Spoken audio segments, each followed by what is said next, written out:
starting in the front row with Dave Biddle.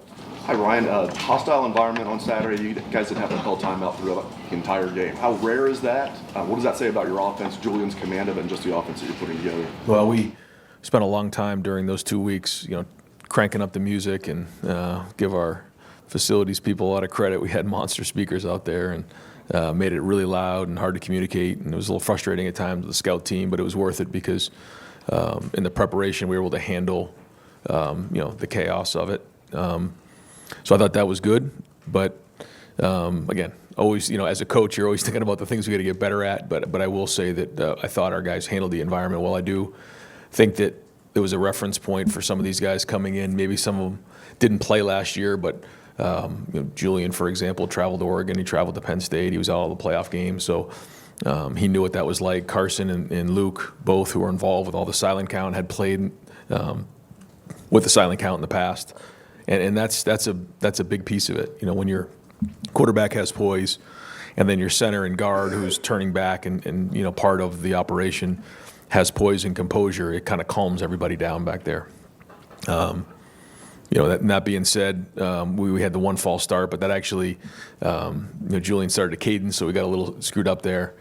But it's the other penalties in the red zone that got us off track, and those are things that can't happen, especially when we're in a game where we only have 6 possessions. We got to be efficient, and that's an area we're going to focus on this week.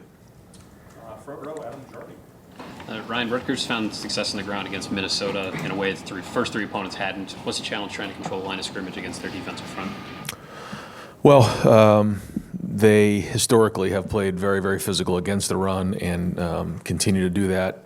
I thought Rutgers had a really good game plan going in, but they're well coached and play really, really hard and have good players. I respect PJ Fleck as much as anybody in the country and their coaching staff and how hard they play, and so it'll be a challenge. You don't play Minnesota and think you're just going to run the ball without a lot of hard work. And so we're working hard this week to put a good game plan together, and then we need to put that to work here on a Tuesday practice and a Wednesday practice and a Thursday practice to get ourselves prepared to go play. And that's the routine that we're looking to master right now. So team meeting at 2:30, and we'll have a buddy Tuesday and get to work on it. Second row on the aisle, Jeremy Birmingham. Right. When you have a player like Davis Nigbinosin, who a year ago obviously had a lot of issues, let's say, with penalties and the discussion around him, and then you see how he's bounced back in the first 4 games of this year, what have you seen out of him to see him elevate the way he has? Well, there's a lot of growth. Davison has always brought an edge to him. That's why I love having IGB around me. He just brings great energy to the table. There's an edginess, there's a toughness, there's a competitiveness, a grittiness, and he's aggressive. Did he cross the line last year? I mean, you guys can be the judge of that. But we love the competitiveness. He had to learn technically, what he needed to do to improve that, so that we didn't hurt the team. But his edge, and that rubs off on a lot of guys. I mean, this is a team sport, and I say that all the time. Your body language, affects other people on the team. And the minute he walked on our campus, he's had an effect. And I think because of that, doesn't matter who we're playing. He's going to bring it every day, and that's in practice, and that's on the field. So, what you do in practice, you're going to do in a game. And I think he's practicing at a high level. We found different ways to try to help with the grabbing and those types of things, the top of routes. And so how you practice is how you play, and he's a great example of that.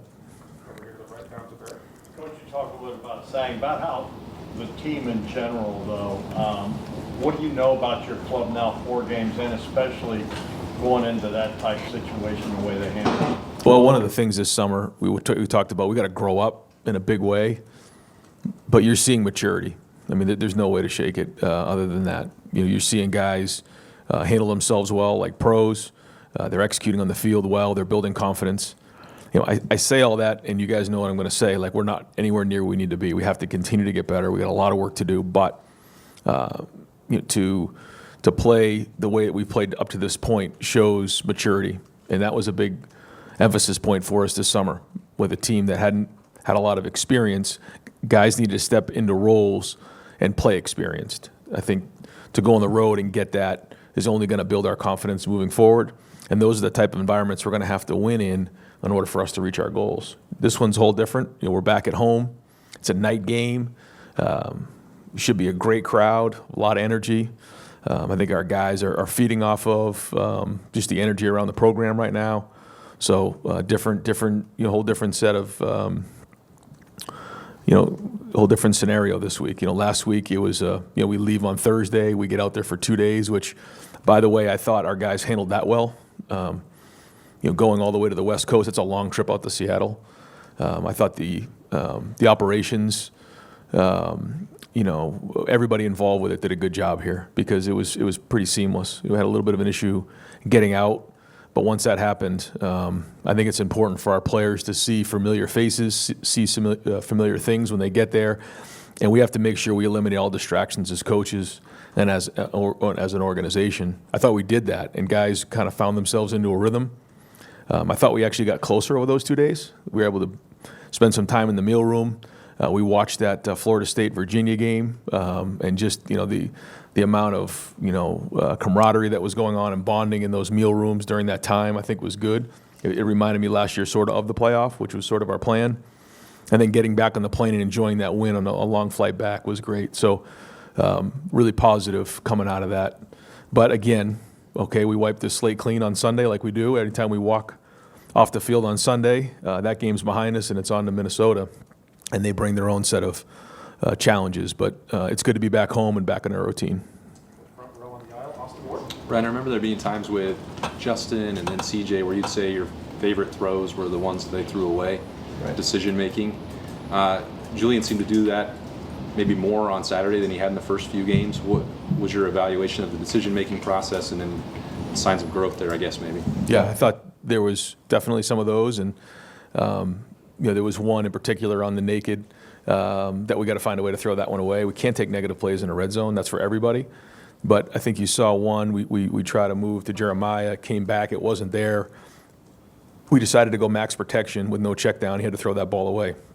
I mean, that's a really good decision. We can live with 2nd and 10. We can't be 2nd and 17. I like the way he extended plays. Even on extension where you're running and you're getting 3 yards, 2nd and 7 is better than 2nd and 10 or a sack. And then I thought a big play for him was the 3rd and 17. We got 2-man. He escapes the pocket. Typically nobody has the quarterback unless it's a 3-man rush against 2-man.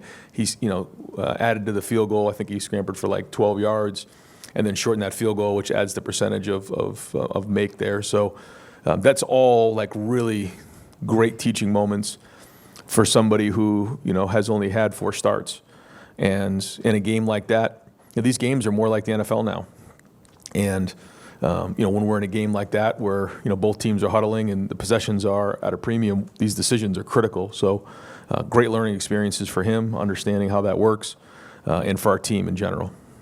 Second row center, Bill Landis. Ryan, you guys do a lot formationally, and you've talked before about how football can be cyclical, and you see like some teams going back to 12 personnel and things like that. Do you think there is room for, have you ever considered or would you consider recruiting, rostering a fullback and maybe even using like a scholarship or rev share spot on a traditional blocking back? Well, I think you're seeing us play with, a fullback, quote unquote, in the backfield, but we feel like the skill set can be handled by our tight end body types. Now, if there's somebody that fits that role and can do certain things like carry the ball, can insert on run game, kick out on gap schemes, catch the ball out of the backfield, also run the ball, it would be a consideration for sure. But I think the thing about it is you have to bring versatility. So if you're a receiver and you can only run routes and you can't block, you don't have a lot of versatility. You don't bring as much value unless you're just really, really elite at that one thing. If you're a tight end, you can only block and you can't run routes, or you can run routes but you can't protect, you don't bring as much value, because eventually what teams are going to do is they're going to say, when he's in the game, he's doing this. Same thing with the running backs, like Xavier Johnson and some of the guys that we've had in the past who could do multiple things, bring so much value to the table.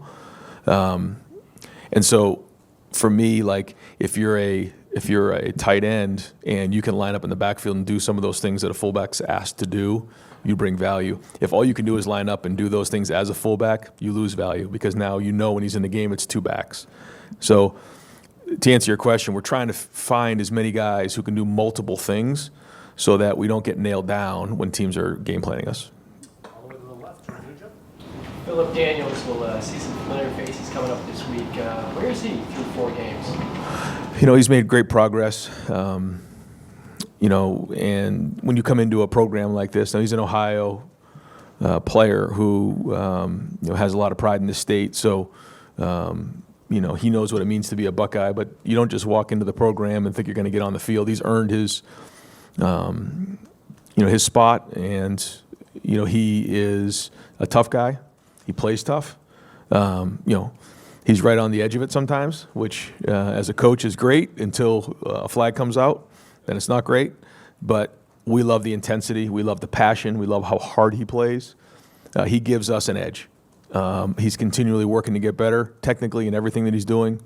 And he has a higher ceiling even than he's at right now. So he's got to come in here and have a great week of practice. And this will be a big week for him playing against his old team for sure.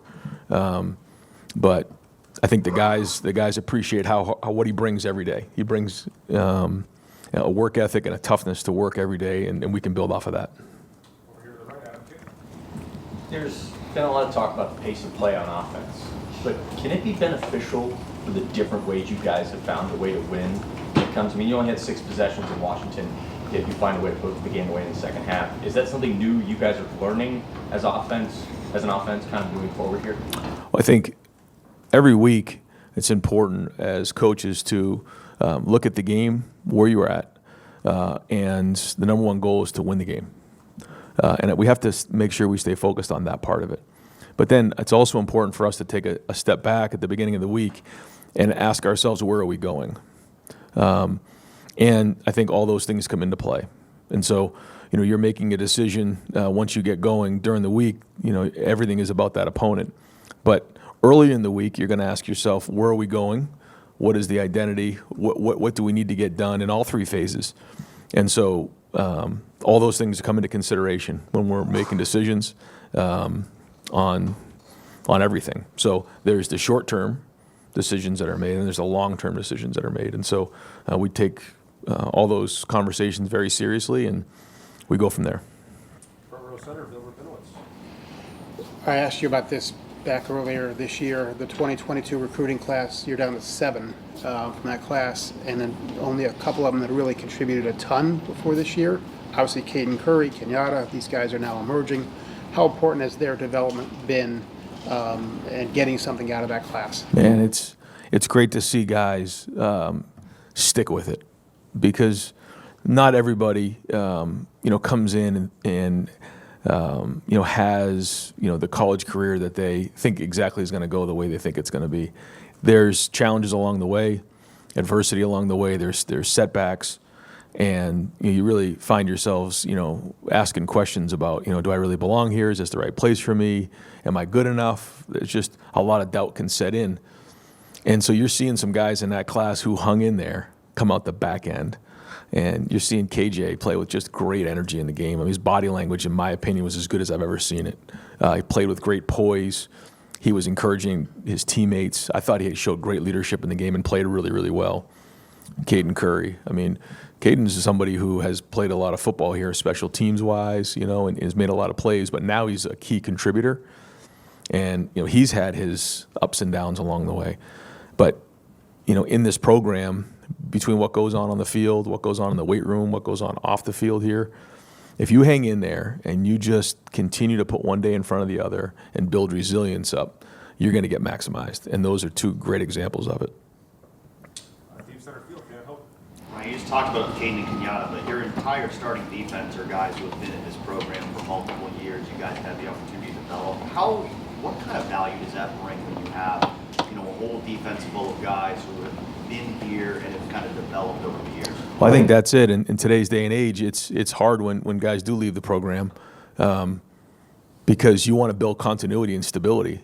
And so when you have guys who stay for multiple years and you retain guys, then the culture is strong and can be reinforced and rebuilt each year. And I think you're seeing that right now. But to me, it's about a mindset, and it starts when they first get here. everything starts with a thought, and then thoughts lead to feelings, feelings lead to, what you say, and then what you say, becomes your actions and your behavior, but it all starts with your mentality and what you're thinking about. And whether it's on the field, in our meetings, what goes on in the training room, what goes on in the weight room, I think there's alignment that we all understand what the expectation is here. And it's a place where, guys can come in the building and get maximized and pushed and be, feel uncomfortable. I talked to the staff today. Like, there shouldn't be one person in this building that feels comfortable when they walk around. But at the same time, people love being in the building. And I think that to me, is winning culture. But it's day to day, man. And we are in a race to be the best in the country. And so, we got to wake up early and make sure that, we're out in front of this, because where we're going is not easy. And we got to keep pushing because the issues are there. But if we keep showing up to work with that type of mentality on a daily basis, then we can get to where we need to be. But it's great to have guys in a program who have seen that work and believe in it. On the aisle, Bill and Davis. Brandon was close to ripping off a big punt return, obviously, then he puts the ball on the ground. We've talked about the punt return situation before. Is there any anticipation of changes coming after that? Do you still stick with Brandon there? Well, I think that Brandon needs to hold on to the ball. And so whether it's offense or special teams, we're going to get that fixed. And we believe in Brandon. If Brandon didn't fumble that ball, I don't think anybody would be asking if he was the right guy back there. So he needs to hang on to the ball because he's had two good returns here the last two games. And that's the bottom line. So we're going to count on him getting that fixed, making sure that the ball's not on the ground. He needs to bolt it in high contact areas. And we believe in him. He's a guy that we see it every day. And nobody hurt more than he did when he put the ball on the ground, because we all know what a big point in the game that was. But that being said, I like the way he's hit that one, and I like the way he hit the one the week before. He got vertical. Guys did a good job. I think they believe in him on the team. So we're going to keep working with it. But that's the positive part of it. So hang on to the ball, and we're not having this conversation. Yeah. I think coming into this season, a lot of people had high expectations for Edric. I'm sure he had high expectations for himself. You talked about inconsistency last week, but I guess the mental side of it, like what's your message to a player who's kind of going through it, trying to get right, and keep him involved as the season progresses? Well, that's kind of what we were talking about. When you're a young player, you think and sometimes you don't. I think you need to rely on your coaches and guys who have been through it before. When you face adversity, to look to them for advice. And the biggest thing is just keep putting one foot in front of the other. Avoid all distractions. And I think, not in particular here, but just in general, when you're a young player, now more than ever, there's a lot of distractions. And the focus has to be on where they are right now and having a great Tuesday practice. That's all that matters. And staying focused throughout a whole practice, staying focused throughout a whole game, concentrating on the meeting at hand or the walkthrough is very, very important. And so as you get older, that becomes easier, I think. And that's where you can gain an edge against your opponent. So that's just one example. There's a lot of things when you're a young player that you have to continue to work through. But a big part of it is showing up every day and understanding, we say it all the time, that scarlet line that we cross when we walk on the field every day. The game doesn't care what you're going through. The game doesn't care about your feelings. It doesn't care if you're having a good day, a bad day. I'm not going to get into it last week. We had a guy who was sick all week. Didn't say anything to anybody. The game didn't care. He graded out a champion. Like that's being a pro. That was a veteran guy who was, under the weather, but you never felt it all week because the game doesn't care. Once you cross back over the scarlet line, that's why you invest in your faith, your family, and your friends to rely on them to help you through those times. So I would say for a young player that's going through a difficult time, invest in your faith, family, and friends off the field so they can help you through it. But when you get on the field, the game doesn't care, man. You got to show up every day, and that's part of growing up. And but that's the program, and that's part of the resilience of why we continue to work through all these things. And we want to make sure that guys know that they've got a great support group here that's going to help them through those things. But at the end of the day, we got to show up and play. Ryan, you talked about the penalties in the red zone. I feel like after every game we've been in here, we've talked about the red zone. So how do you focus on getting that cleaned up without then the guys having a complex when they cross that 20-yard line? Well, it was the negative plays in this game. It was the sack, and then it was 2 penalties. So I thought there was some good. We were resilient down there. We got the big run that got us to 4th down. We went for it. We didn't execute on the 1 4th down and 1. which is disappointing. But we also found ourselves again, on 2 third and longs, and we kept playing, hit the tunnel screen to Jeremiah, which was big.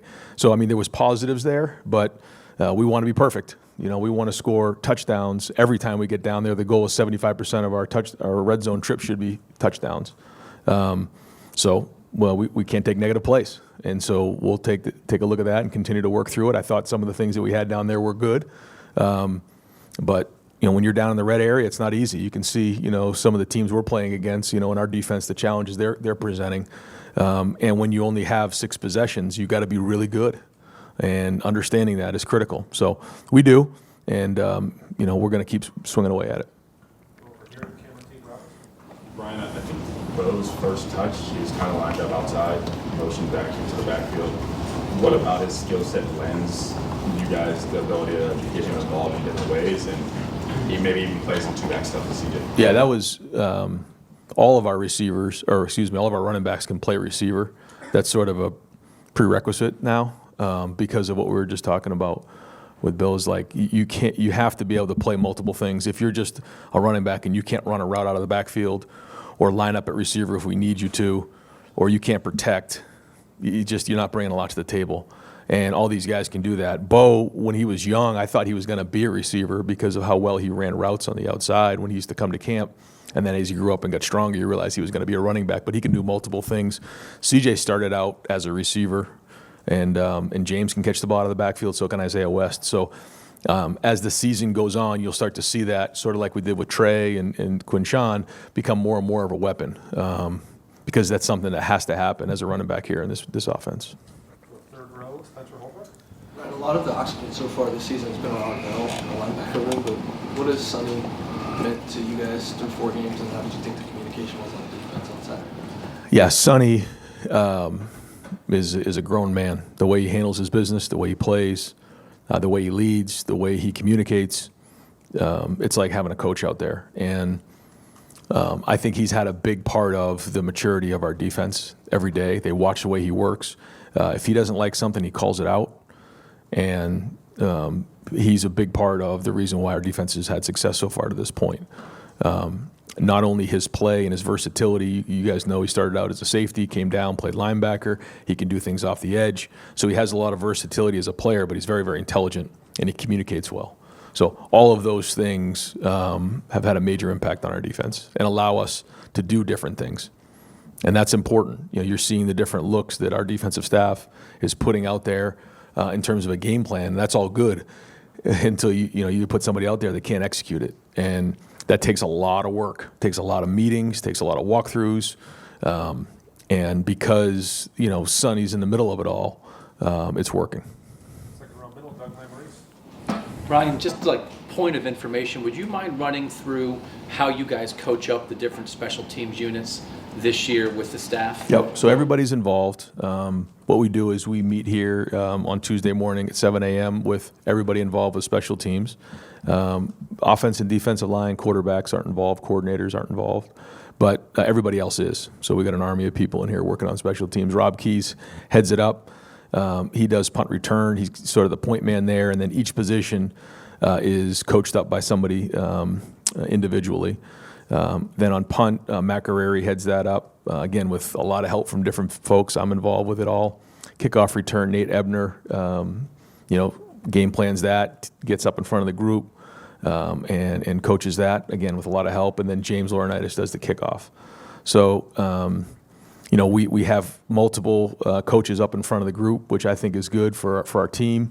It's a different voice. It's a different attack.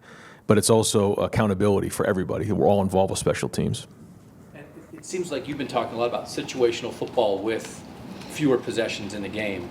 It seems like special teams could become even more important. Huge. How do you feel so far for a month into the season about your special teams? Yeah, I forgot about field goal because Tyler Bowen does the field goal. And then on defense, everybody's involved, but Sam McGrath really helps with that. And I thought they did a nice job, like, for instance, on the field goal. That was a huge stop in the game. Apparently they maybe saw something on film, and we were able to change that up. But But yeah, those are the plays. You don't make that play and they get the fake field goal and score a touchdown. You never know what happens. The punt return, we fumble, we don't fumble. Who knows what that game looks like? So we're not pleased with the kickoff return getting towards midfield. We're going to get that fixed. That was a misfit. But to your point, every play matters more and more. And so we got to be, special teams have to be an advantage for us. We put a lot of work into it. We got a lot of buy-in in the program through coaches and players. And, so we say our best players play. And if we decide to pull somebody out, it's because we decide to. And then we try to find, young guys to get in there. Aaron Scott's a player who, to me, he made the play that he made in the game through the last couple of weeks. The last 13 times that we've run down on kickoff, he was the first guy to the 30-yard line. Then he gets there, in the game, and he makes that hit inside the 20-yard line. Why? Because for the last 13 times, he was the first guy to the 30-yard line. It's a great example. Aaron Scott's going to start playing more football around here. And so that's how you cut your teeth on special teams, and that's the culture that we have, and the guys buy into it. Ryan, you've talked about using the hot hand at running back this season. It seems last 2 weeks, though, it's shifted more Bo and CJ. I know James got in some. Are you comfortable with that type of rotation? Do you want 3 guys? Does it change game to game? How do you guys evaluate just how that's gone so far? Well, like you said, when you only have six possessions and 60 some odd plays, those reps are valuable, and so there's not as many in that type of a game to go around. I think there's going to be plenty more to go around for these guys, and we need all of them. I think they're all growing in different areas. I think it starts with CJ, who is still figuring out this, this offense and how we do things here and the expectation. And he's growing. He's done some really good things, made some big plays already for us. And so he's got to continue to get better. I think every time Bo and James get on the field, they're sort of doing it for the first time a lot of times. And so, you're seeing the growth from those guys, and they need to play. The more they play, the more you're going to find out about them, and they're going to grow. And the only time as a running back, you got to play. And the quicker they learn, the better their career is going to go. Obviously, a lot's changed in college football, rule changes, clock rule, all those different things. But even before some of those rule changes, you guys have started gradually playing a little bit slower year by year. And it seems to match up with as your defense has gotten better. Like 4 years ago, I mean, you were in a situation where you got offensive weapons, but you kind of had to use them every single play. 2 years ago, you're talking about how you're having to get used to winning with your defense, and now here you are winning again 24-6, and you're pretty happy with that. Has that allowed you to not feel so pressurized for your offense to be on every single play and not feel like your quarterback has to have it every single play and he maybe grow throughout the season versus maybe where CJ had to be, where Kyle had to be, because of where your defense has gotten over the past 4 years, you figuring out the coaching staff, you getting the right players in the building and whatnot? Yeah, I hear what you're saying, but no, I mean, I feel stressed about being on every single play. I don't know. I know the defense is playing good, but that's not the way it is on a headset or how it is on Sundays after watching the film. We expect to execute at a high level, and when we don't, it doesn't go very well. So, there are certain strategies that we're using for different reasons. I won't get into all of them on how we're attacking some of these games. With, again, kind of what we were talking about before, the short-term goal of winning, and then you have to look at it from a wide lens of where do we need to be at the end of the season. And, we can't it's such a balance, like we do have to be right now. We have to take it game after game, day after day, putting one game in front of the other, all those things. But at some point, you got to look out and say, okay, this is a long run, a bunch of sprints, not a marathon. That's sort of how we look at it. But when you look at it from a wide lens, we have to have a plan on what we're doing. And there's a lot of different things that go into that. But one thing that isn't compromised is the execution. That has to be at a high level. So,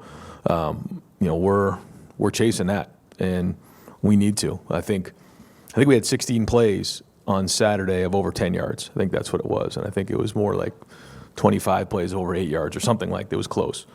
When you have 60 plays, that's a pretty good day at the office. But situational things come in, and when you only have 6 possessions, it can go fast. So all those things are taken into consideration, and we're expecting, though, to score touchdowns every time we touch the ball. Do you know what your offense is? This is automatic. This is what we know we're good at, and so now you're kind of poking holes to see what's still, to the point of your bigger picture. The focus maybe is on what do we need to get better at week in, week out versus we know we can do this and we can pull this out of our hat whenever we feel we need to. I think you have an identity and you have a core of what you think you are, and then you go into other areas to figure out how you can diversify. And I think that's the balance we try to find every week. And the last question, Tim May. Just a throwaway question. Have you thought about moving Jaden Fielding to gunner on punt return? Well, I think we've had 6 returns, and he's had to make 2 tackles, so that's not a good percentage for the kickoff team. But having a kicker that's willing to do that, what does it do for you? Well, he was special teams player of the week because of it. He and Aaron Scott were co-special teams players of the week, and he made his field goals here, but then he stuck his nose in there and got him on the ground. When if he didn't do that, Paul would have been past midfield at the very least. So that's why the kickers are involved in everything, mat drills and everything we do in the weight room. And he got run over slow, but he got him down, so that was good. Real quick, Arvell Reese, how would you describe where he's come to at this point, in his career and stuff? And is it a combination of Matt Patricia and James Laurinaitis finding exactly what he can do best and sicking him on people? How would you describe the rise of Arvell Reese? Well, I thought the play that he made early in the game on the spy when Williams escaped to his left out in space, this is a guy, I kind of used a rabbit as an example, trying to chase a rabbit. I mean, he was so quick. And just the way that he was able to twitch, change direction, get him on the ground, it caught me in game. He's got great twitch. He's got great power. And, every day he's getting better as a football player. I use the example of when he was at linebacker when he got here. He went in and played defensive line for a month or 2 months during when he was on the scout team as a freshman. It's a great example of a player who used that opportunity to get better, because now, like you said, coaches can put him up in a line of scrimmage. He can rush the passer because of what he learned in that moment, where some guys would say, oh, I'm just down on the scout team and now I'm playing defensive end. No, that's an opportunity to learn from. And now he has that versatility, just like on offense, to be able to play it at 2 different levels. And Sonny's an example of someone that's played that can play at 3 different levels. And those are all really valuable, just like on offense. But he certainly has become a huge part of our defense. Yeah, thanks, guys.